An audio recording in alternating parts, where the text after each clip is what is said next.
ಕೋಲಾರ ಮತ್ತೆ ಚಿಕ್ಕಬಳ್ಳಾಪುರ ಜಿಲ್ಲೆಗಳಿಗೆ ಸಚಿವ ಸಂಪುಟದಲ್ಲಿ ಪ್ರಾತಿನಿಧ್ಯ ಸಿಕ್ಕಿಲ್ಲ ಅನ್ನುವಂತ ಆಕ್ರೋಶ ಅಸಮಾಧಾನ ಬೇಗುದಿ ಕೂಡ ವ್ಯಕ್ತ ಆಗಿದೆ. ಎರಡೂ ಜಿಲ್ಲೆಗಳ ಕಾಂಗ್ರೆಸ್ನ ನಾಯಕರು ಸಭೆಯನ್ನು ನಡೆಸಿದ್ದಾರೆ. ಸಭೆಯಲ್ಲಿ ಪ್ರಮುಖವಾದಂತಹ ಒಂದು ತೀರ್ಮಾನಗಳನ್ನ ಕೂಡ ಕೈಗೊಂಡಿದ್ದಾರೆ. ಇದ್ರ ಬಗ್ಗೆ ಮಾತನಾಡೋದಕ್ಕೆ ನಮ್ಮ ಜೊತೆಗೆ ಬಂಗಾರಪೇಟೆ ನಾರಾಯಣಸ್ವಾಮಿ ಅವರು ಇದ್ದಾರೆ. ಅವರು ಸಭೆಯಲ್ಲಿ ಏನೆಲ್ಲ ತೀರ್ಮಾನವನ್ನು ಕೈಗೊಂಡಿದ್ದಾರೆ ಏನು ಅನ್ನುವಂಥ ವಿಚಾರವನ್ನು ಅವ್ರ ಹತ್ರ ಮಾತಾಡೋಣ. ಸರ್, ಈಗ ಸಚಿವ ಸಂಪುಟದಲ್ಲಿ ತಮಗೆ ಅವಕಾಶ ಸಿಕ್ಕಿಲ್ಲ ಎರಡೂ ಜಿಲ್ಲೆಗಳೇ, ಯಾವ ಕಾರಣಕ್ಕೆ ಸಿಕ್ಕಿಲ್ಲ ಅನ್ಸುತ್ತೆ ಸರ್? ಯಾವ ಕಾರಣಕ್ಕೆ ಅಂದರೆ ಹೈಕಮಾಂಡು ನಮ್ಮ ಎರಡೂ ಜಿಲ್ಲೆಯ ಶಾಸಕರು ಅಸಮರ್ಥರು. ಇವ್ರೇನು ಕೂಡ ಅವ್ರ ಕೈಯಲ್ಲಿ ಆಗೋದಿಲ್ಲ. ಇವ್ರು ಖಾಲಿ ಗೆದ್ಕೊಂಬಂದು ನಮಗೆ ಮಂತ್ರಿಗಳಾಕಿ ಮುಖ್ಯಮಂತ್ರಿಗಳಾಗಕ್ಕೆ ಓಟ್ ಹಾಕ್ಲಿ ಅಷ್ಟೇ. ನಮ್ಮನ್ನು MLCಗಳು ಮಾಡಲಿ, ನಮ್ಮ ರಾಜ್ಯಸಭಾ ಮೆಂಬರ್ಗಳು ಮಾಡಲಿ, ಇವ್ರಿಗೆ ಅನ್ನೋ ಉದ್ದೇಶದಿಂದ ಇವ್ರ ಕೈಯಲ್ಲಿ ಏನೂ ಆಗೋದಿಲ್ಲ ಅನ್ನೋ ಉದ್ದೇಶದಿಂದ ಬಹುಶಃ ನಮ್ಮ ಎರಡೂ ಜಿಲ್ಲೆಯನ್ನ ಕಡೆಗಣಿಸಿದ್ದಾರೆ ಅಂತ ನನ್ನ ಭಾವನೆ. ಸರ್, ಈ ಒಂದು ಮಾತನ್ನು ಹೇಳ್ತಾ ಇದ್ರಿ. ಈಗ ಕೆಲವರು ಹೊರಗಡೆಯಿಂದ ಬರ್ತಾರೆ, ನಮ್ಮ ಜಿಲ್ಲೆಯ ಅಭಿವೃದ್ಧಿ, ನಮ್ಮ ಪಕ್ಷ ಸಂಘಟನೆ ಇವ್ಯಾವು ಹೇಗ್ ಮಾಡಕ್ ಸಾಧ್ಯ, ನಮಗೆ ಕೊಟ್ರೆ ನಾವು ಅದನ್ನ ಇನ್ನೂ ಚೆನ್ನಾಗಿ ಮಾಡ್ತೀವಲ್ಲ, ನಮ್ಗೆ ಗೊತ್ತಿರುತ್ತೆ ವಸ್ತುಸ್ಥಿತಿ ಸ್ಥಳೀಯವಾಗಿ ಅಂತ ಹೇಳ್ತೀವಿ. ಖಂಡಿತವಾಗ್ಲೂ ಕೂಡ ಈಗ ನನ್ನ ಜಿಲ್ಲೆಗೆ ಒಂದು ಕನಸನ್ನು ಕಂಡಿದ್ದವನ್ ನಾನು. ನನ್ನ ಜಿಲ್ಲೆಯ ಮಂತ್ರಿ ಆದ್ರೆ ನನ್ನ ಜಿಲ್ಲೆಯ 6 ತಾಲೂಕುಗಳಲ್ಲಿ ಯಾವ್ಯಾವ ಜಲವಂತ ಸಮಸ್ಯೆಗಳಿದೆ, ಹೆಚ್ಚಿನ ಮಳೆ ಸಮಸ್ಯೆ ಇದೆ, KCVಯಲ್ಲಿ ನಿಂತೋಗಿದೆ, ಎಲ್ಲ KCVಯಲ್ಲಿ ನೀರು ಹರಿಸ್ಬೇಕು, ಇಂಡಸ್ಟ್ರೀಸ್ ತರಬೇಕು, ಉದ್ಯೋಗ ಸೃಷ್ಟಿ ಮಾಡಬೇಕು.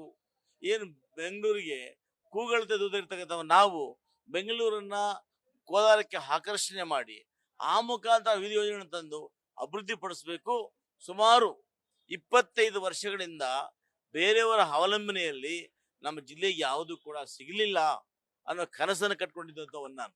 ನಮ್ಮ ಸ್ವಾರ್ಥಕ್ಕಲ್ಲ, ಈ ಜಿಲ್ಲೆಯಲ್ಲಿ ಅಭಿವೃದ್ಧಿ ಆಗಿಲ್ಲ, ನಮ್ಮ ಜಿಲ್ಲೆಯ ಜನ ವಲಸೆ ಹೋಗ್ತಾ ಇದ್ದಾರೆ, ಆ ಜಿಲ್ಲೆಗೆ ಹಾಸ್ಪಿಟ್ಲ್ ಕೊಡಬೇಕು, ಹೈಟೇಗಳು ತರಬೇಕು, ಇನ್ನು ವಿಶೇಷವಾಗಿ ಒಂದು ನವೀನ ಮಾದರಿಯಲ್ಲಿ ಟೌನ್ಶಿಪ್ಗಳನ್ನ ಕ್ರಿಯೇಟ್ ಮಾಡಿ ಈ ಜಿಲ್ಲೆಯ ಒಂದು ಜಲವಂತ ಸಮಸ್ಯೆಗಳಿಗೆ ನಾವು ಒಂದು ನಾಂದಿ ಹಾಡಬೇಕು ಅಂತೇಳಿ ಹಣ ತೊಟ್ಟು ಆಸೆ ಪಟ್ಟಿದ್ದಂಥವನ್ನ ನಾವು.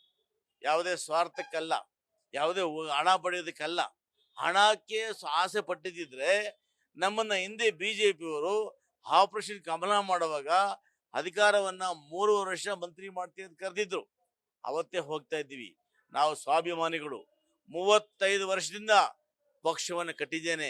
4 ಬಾರಿ ಪುರಸಭಾ ಸದಸ್ಯನಾಗಿ, ಪುರಸಭಾ ಅಧ್ಯಕ್ಷನಾಗಿ, ಬೈ ಎಲೆಕ್ಷನ್ ಕಂಟೆಸ್ಟ್ ಮಾಡಿ, ಯಾರು ಇಲ್ಲದ ಸಮಯದಲ್ಲಿ ಕಾಂಗ್ರೆಸ್ ಪಕ್ಷವನ್ನ ಬೇರೆ ಸಮೇತ ಕಟ್ಟಿ SN ಎಂಬ ವರ್ಚಸ್ಸಿನ ಮೇಲೆ ಇವತ್ತು ಪಕ್ಷವನ್ನು ಕಟ್ಟಿ ನಿಲ್ಲಿಸಿದ್ದೇನೆ. ಇವತ್ತು ನಮಗ್ ಕೂಡ ನಮ್ಮ ಕಾರ್ಯಕರ್ತರ ನೋವಾಗ್ತದೆ. ಇವತ್ತು ಕಾಂಗ್ರೆಸ್ ಪಕ್ಷ ಅನ್ನೋದಕ್ಕಿಂತ ಮುಖ್ಯವಾಗಿ ನಮ್ಮ ಸೇವೆ, ನಮ್ಮ ಸೇವೆ ನಾವೇ ಇವತ್ತು ಬಂಗಾರಪೇಟೆ ಖುದ್ದಾಗಿ ವಾಸವಾಗಿತ್ತು. ಬೆಂಗಳೂರಲ್ಲಿ ಕೂಡ ಒಂದು 10 ಅಡಿ ಸೈಟ್ ಇಲ್ಲದೆ ಬೆಂಗಳೂರು ವಾಸ ಮಾಡಿ ಸೇವೆ ಮಾಡ್ತಾ ಇರೋದ್ರಿಂದ ಜನ ನಮ್ಮನ್ನ SN ಅಂತ ಕೂರಿಸ್ತಾರೆ, ಪಕ್ಷದ ರೀತಿ ಕೂರಿಸೋದಿಲ್ಲ. ಆ ಶ್ರೀರಕ್ಷೆ ಇದೆ. ನಾವು ಮುಂದೆ ನಾಳೆ ಏನು ತೀರ್ಮಾನವನ್ನು ತಗೊಳ್ತಾರೋ ಆ ತೀರ್ಮಾನಕ್ಕೆ ಬದ್ಧರಾಗಿ ಮುಂದಿನ ಹೆಜ್ಜೆಯನ್ನು ಇಡ್ತೇವೆ. ಸಭೆಯಲ್ಲಿ ಏನ್ ತೀರ್ಮಾನ ಮಾಡ್ಕೊಂಡ್ರಿ ಸರ್? ಯಾಕಂದ್ರೆ ಸಭೆಯಲ್ಲಿ 2 ಅವರ್ ಮಾಡಿದ್ರಿ ನೀವು, ಏನ್ ತೀರ್ಮಾನ ಮಾಡ್ಕೊಂಡ್ರಿ? ಈಗ ಸಂಪುಟದಲ್ಲಿ ಎಲ್ಲವೂ ಕೂಡ ಭರ್ತಿಯಾಗಿದೆ. ನಿಮ್ ಮುಂದೆ ಇನ್ನೇನು ನೀವು ಬಯಸ್ತಾ ಇದ್ರೆ, ಏನ್ ಎಕ್ಸ್ಪೆಕ್ಟ್ ಮಾಡ್ತಾ ಇದ್ರೆ? ಅದು ನಮಗಿನ್ನು ಸಚಿದಾನಂದ ಕೊಡ್ಲಿಕ್ಕೆ ಅವ್ರ ಸಾಧ್ಯ ಇಲ್ಲ. ಹೈಕಮಾಂಡ್ ಈ ರೀತಿಯಾಗಿ ನಮ್ಮನ್ನು ನಡೆಸ್ಕೊಳ್ಳಿಕ್ಕೆ ಕಾರಣಗಳೇನು ಅಂತ ಹೈಕಮಾಂಡ್ ನಮ್ಮ ಮುಂದೆ ಸ್ಪಷ್ಟಪಡಿಸ್ತಾರೆ.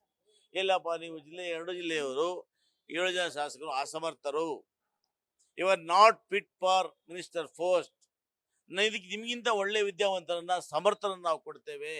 ನಾನು ಕೂಡ 88ರಲ್ಲಿ ಗ್ರಾಜುಯೇಟ್ ಆದಂಥವನು. ನಾನು ಕೂಡ 35 ವರ್ಷ ರಾಜಕಾರಣ ಮಾಡಿದ್ದೇನೆ.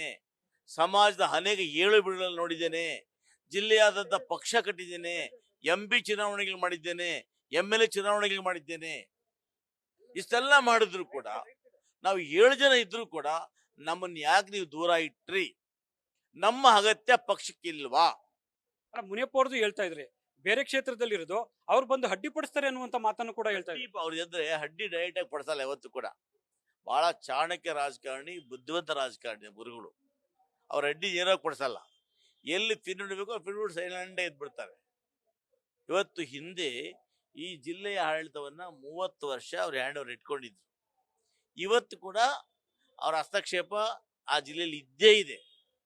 ಅವರ ಹೊರ ಹೋಗಿ ಬೇರೆ ಜಿಲ್ಲೆಯ ಮಂತ್ರಿಗಳಾಗಿರ್ಬೋದು, ಆದ್ರೆ ಜಿಲ್ಲೆಯಲ್ಲಿ ಇವತ್ತು ಆಕ್ಷೇಪ ಇದೆ. ಮೊನ್ನೆ ಕೂಡ ಅವ್ರ ಹಳೀನಿಗೆ ಟಿಕೆಟ್ ಬೇಕು ಅಂತ ಪ್ರಬಲವಾಗಿ ಫೈಟ್ ಮಾಡಿದಂಥವರು.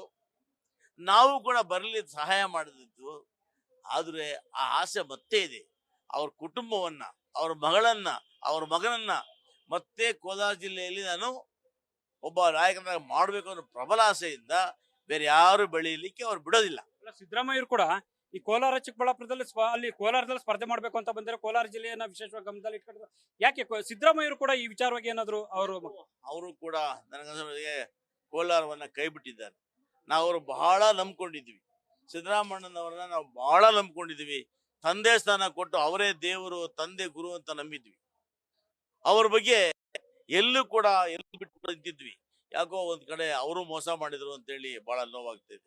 ಸಿಎಂ ಡಿ.ಕೆ. ಶಿವಕುಮಾರ್ ಅವರು ಪರಿಗಣಿಸಬಹುದಾಯ್ತಲ್ಲ, ಅವರೇ ಕಡೆ ಮುಖ್ಯಮಂತ್ರಿ ಆಗಿದ್ದಾರಲ್ಲ, ಅವರೇ ತಾನೇ ಸಚಿವ ಸಂಪುಟದಲ್ಲೆಲ್ಲ ಸಂಪೂರ್ಣ ನಮ್ಮ ಮುಖ್ಯಮಂತ್ರಿಗಳಿಗೆ ಮಾತಾಡೋ ಸೌಜನ್ಯ ಇರೋದಿಲ್ಲ, ನಮ್ಮ ಎಲ್ಲಿ ಪರಿಗಣಿಸ್ತಾರೆ ಸ್ವಾಮಿ. ಅವ್ರ ಅಸ್ಪೃಶ್ಯರು ಕಂಡ್ರೆ ಬಹಳ ದೂರ ಅವರು. ನೀವೆಲ್ಲ ಅಸ್ಪೃಶ್ಯರು ಅಂತನಾ? ಹೌದಲ್ವಾ? ನಮ್ಮ ಜಿಲ್ಲೆ ಬರ್ರಪ್ಪ, ನೀವು ನಿಮ್ಗೆ ಏನ್ ಕಷ್ಟ ಕೇಳಿದಾರಾ? ಮಲ್ಲಿಕಾರ್ಜುನ ಖರ್ಗೆ ಅವರು ಇದ್ದಾರಲ್ಲ, ACC ಅಧ್ಯಕ್ಷರಿದ್ದಾರಲ್ಲ ಸ್ವಾಮಿ, ಅದೇ ಕಷ್ಟ ಇರೋದು ನಮಗೆ. ACC ಅಧ್ಯಕ್ಷರು ಕಲಬುರಗಿಗೆ 3 ಸ್ಥಾನ ಕೊಟ್ಕೊಂಡ್ರು.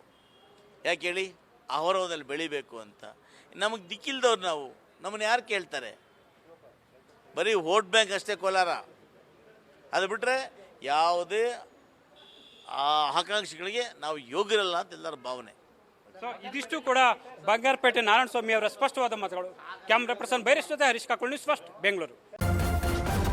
ನ್ಯೂಸ್ ಫಸ್ಟ್ ನಿರ್ಭೀತಿಯಿಂದ ನಿಮ್ಮ ಪರವಾಗಿ.